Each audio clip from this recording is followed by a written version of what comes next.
হাই everyone, কি খবৰ আপোনালোকৰ? আজি আপোনালোকৰ বাবে গৰমত খাব পৰা মাছৰ এটি টেঙা ৰেচিপি লৈ আহিছোঁ। এই ৰেচিপিটো একেবাৰে সাধাৰণভাৱে বনোৱা, সুস্বাস্থ্যকৰ লগতে সোৱাদযুক্ত।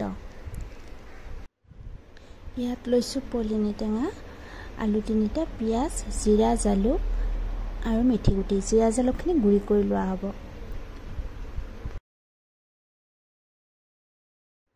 এই টেঙাবিধক আপোনালোকে কি নামেৰে কয় জনাবচোন। আমি কিন্তু পলিনী টেঙা বুলিয়েই জানো। এতিয়া পলিনী টেঙা আৰু আলুখিনি এনেকৈ বাকলি গুচাই ল'লোঁ।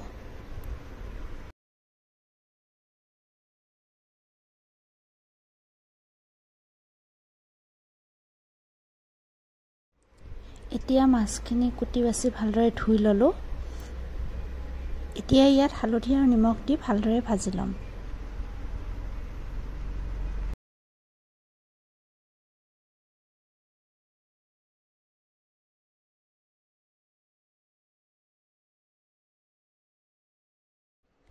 এতিয়া কাটি লোৱা টেঙা আৰু আলুখিনিও ভালদৰে ধুই ল'লোঁ।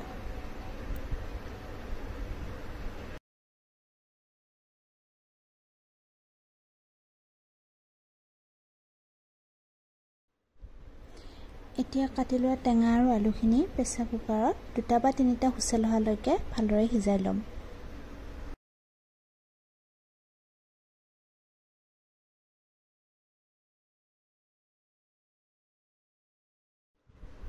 এয়া আমাৰ মাছখিনিও ভাজি লোৱা হৈ গ'ল।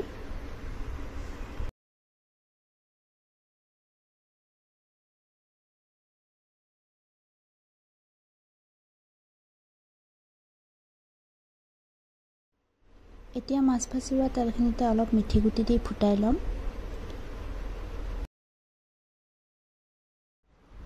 এতিয়া তাত পিঁয়াজ দি অলপ সময় ৰঙচুৱা হোৱালৈকে ভাজি থাকিম।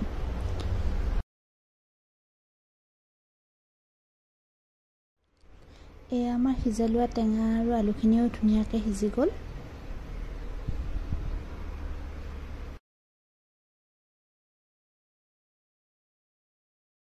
এতিয়া পিঁয়াজখিনি ভাজি ৰঙচুৱা হৈ গৈছে। এতিয়া ইয়াত টেঙা আৰু আলুখিনি দি অলপ সময় ভালদৰে ভাজি ল'ম।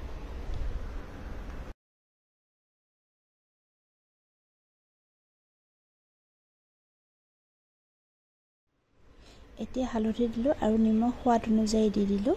এতিয়া ভালদৰে লৰাই কিছু সময় ভাজি ল'ম। টেঙা আৰু আলুখিনি ভাজি হৈ গৈছে। এতিয়া আলুখিনি অলপ ভাঙি দিম যাতে টেঙা জোলখন অলপ গাঢ় হয়।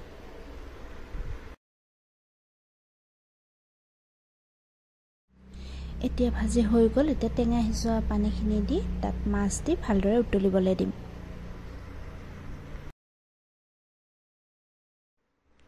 এয়া আমাৰ পলিনী টেঙাৰ লগত মাগুৰ মাছৰ জোল ৰেডি হৈ গ'ল। এতিয়া ইয়াত জিৰা জালুকৰ গুড়িখিনি দি নমাই থ'ম। এই উৎকট গৰমত মাছৰ টেঙা জোলখন সকলোৰে প্ৰিয় নহয় জানো?